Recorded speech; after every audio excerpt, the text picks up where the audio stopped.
somewhat of a longer video than last time, and you'll have to put up with probably more than a bit of wind noise every so often, as I'm going to be using the windows to keep myself from dying.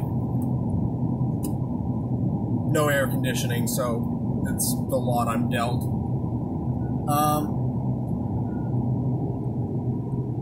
So what I want to talk about is my discomfort with the term or phrase self-love, or learn to love yourself, or any of the other insane platitudes of that sort. They're everywhere, especially in the sort of more psychologically minded people talk about that a lot. And I just don't like it. And I know that sounds pretty insane. So let me first preface this by saying that obviously everybody should take care of their own health, their own well-being, if for no other reason than to prevent themselves from becoming a burden to others. So yes, everybody should do what is needed to keep themselves in the right frame of mind. You know, with that out of the way, with that sort of obvious, keep yourself in a good frame of mind, do what you need to do to keep yourself healthy, both physically and emotionally. Wonderful. But that's kind of not how the phrase ends up being used by a lot of people. Oh, and if you're worried about me, looking at the camera while driving, I'm far enough away from the camera that I can appear to be looking at it and actually be looking at the road. But point being, a lot of the time it's used as this sort of platitude. Don't let other people get in your way. Don't sacrifice out of your time or your energy. Take some time to love yourself. Learn to love yourself. And I just find that insane. Because what does love even mean? Bishop Robert Barron, who is a Catholic priest, Catholic bishop that I follow, despite the fact that I am not Catholic, but he's had a bit of an insight into that, and he quotes somebody else, so I can't remember who off the top of my head, but he says, to love is to will the good of the other. And I would say it's to will the good of somebody else, the other, as he phrases it, above and beyond the good of yourself. If I love somebody, then I will give of myself in order for them to, I will give of myself to them, whether that be time, whether that be whatever I can give of myself, I will for that person. Because that's what, at its most basic, that's what love is, what it compels out of us. So, if I'm loving myself,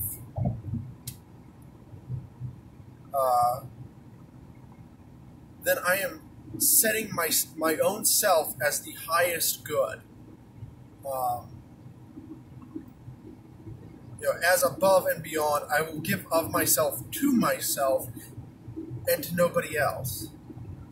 And that resonates very strongly with the modern American idea of independence, and also of rebellion to a certain degree. Excuse the wind noise as I get a little bit of fresh air, and there we go. So, the modern American ideals of independence and rebellion and all that sort of stuff resonates very strongly with the idea of self-love.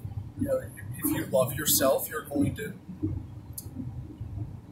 do whatever you want, take whatever time you desire for yourself.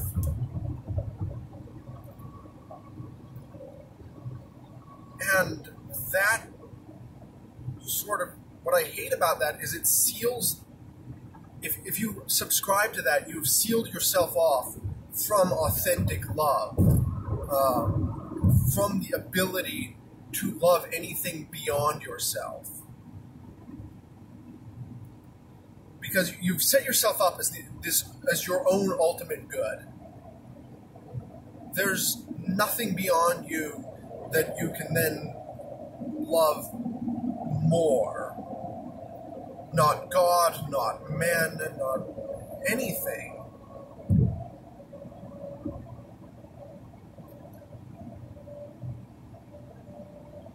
And so there's a lot of problem bound up in that simple little phrase. Now, I can use the phrase self-respect because you give to yourself that amount of respect which is necessary for you to function in the world without being trampled on. That's fine. Although I do have a little bit of a problem with it because it can edge, especially in the modern world, it's very easy to edge that from that degree of respect which is necessary to give yourself over into arrogance, the sin of pride, rather than the useful state of pride in one's work. That sort of unearned pride that I get to be proud simply because I am, which is again one of those things that I find reprehensible. Nobody is entitled to pride or to love of themselves or to any of these things. Everything has to be worked to be earned.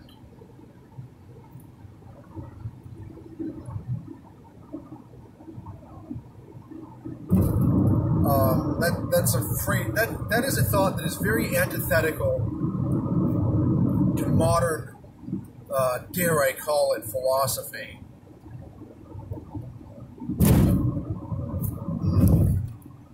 Sorry about that. Bit of a bump. Anyways, it's very antithetical to modern philosophy for somebody to postulate either pride or love or any of those things as things which must be worked towards and earned. We all want these things to simply be given to us, or to be able to give them unto ourselves. But that simply isn't the way that the real philosophical world, if that phrase makes sense, does not work in that way. Self-love can never replace giving love.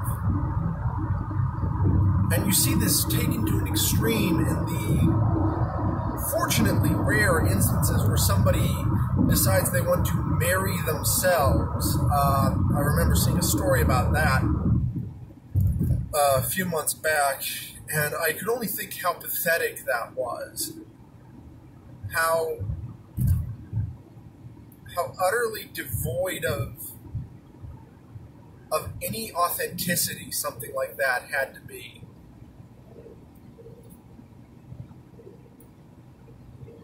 Where somebody had found so little meaning in life that they decided that they were going to marry themselves. That's a fancy way of saying you're single, but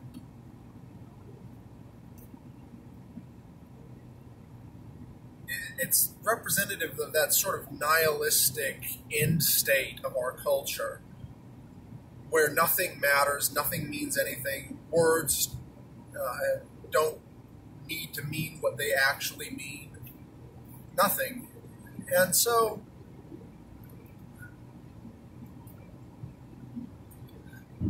this kind of thing just goes on and on and on. It iterates and reiterates itself and becomes more and more sort of toxic to the fundamental bond of society. And then you couple that with the modern push for the glorification of rebellion, and you've got a very toxic brew waiting to explode. It's a bit like sticking a bottle of nitroglycerin and a lit match in a paint shaker.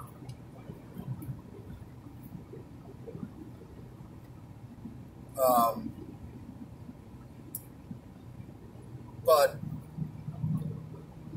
as I said, true love is to give of oneself to another. And it's not easy. In fact, it's somewhat, in a way, frightening. But all good things are frightening because they require something of you. The good in this world comes from duty and obligation, not from rights.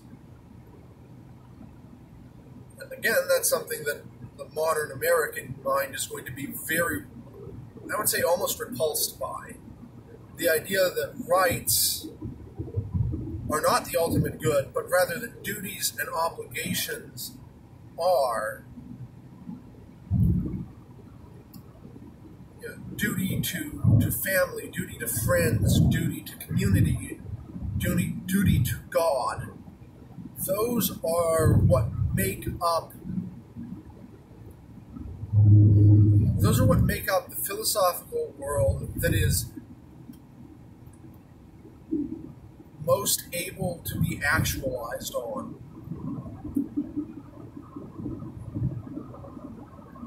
I may not have phrased that perfectly, but they make up sort of that bedrock of society that allows people to exist as people rather than as atomized minds.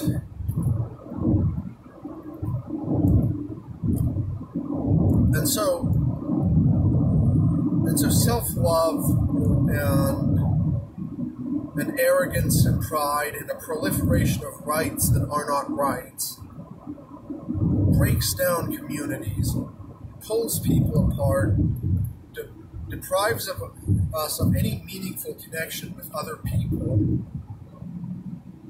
as we all seek to further our own ends over and against all others. And as this iterates forward, I do not see a good end to it. I think there needs to be, for our society to survive, I think there needs to be a rejection of this mindset. However, because it is the in vogue psychological thing to say that you need to love yourself, I don't see this ending, and I do not see it ending well. I can see a poor end to it where we narcissistically murder all those around us, but I don't see a good end where we come together as, as sons and daughters of Adam and Eve, all stuck on this rock together and join into something resembling a community.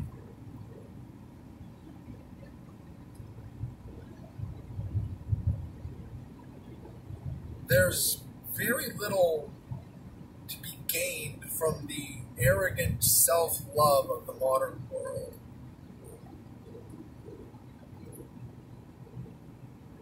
We make buildings that are designed to fall apart.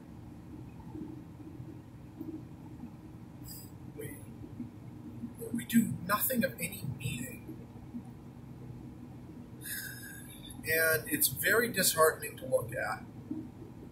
I do think that there is a way out, but it's not an easy way out. And good things are never easy, but the problem is that the modernists and the postmodernists have tried to teach us that good things should be easy, and they shouldn't be. Struggle and strife are not evil. We, as people, kind of need them. Much as I somewhat dislike Nietzsche, not for himself, but for his for his followers. He was right when he said that what doesn't kill us makes us stronger.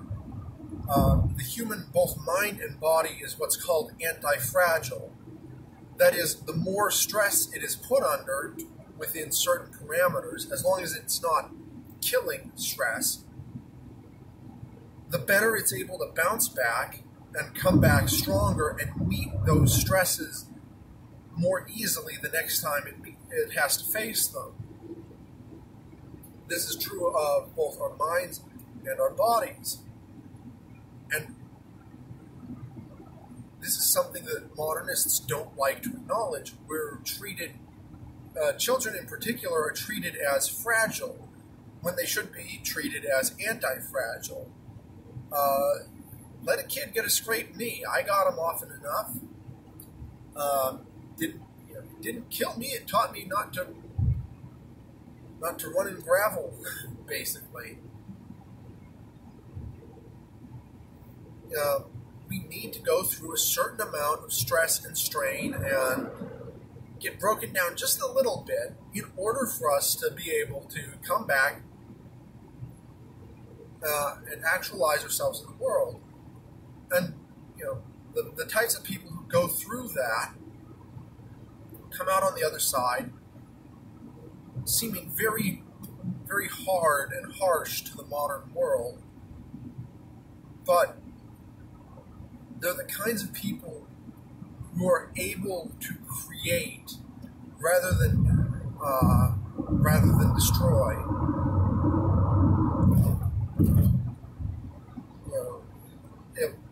They are sterner. They are more. They're sterner. They're rougher. They're able to endure more pain, and that's a good thing because the world needs people like that. It needs people like that, possibly now more than ever. But it doesn't want people like that. And especially now, it tries to get people like that to soften up. When really, it is the soft people who should be able to toughen up, to learn to take a blow and get back up. To stop thinking so much about their own comfort, their own security, and to give of themselves, even though it's hard, even though it hurts, to give of themselves to others so that all may be better.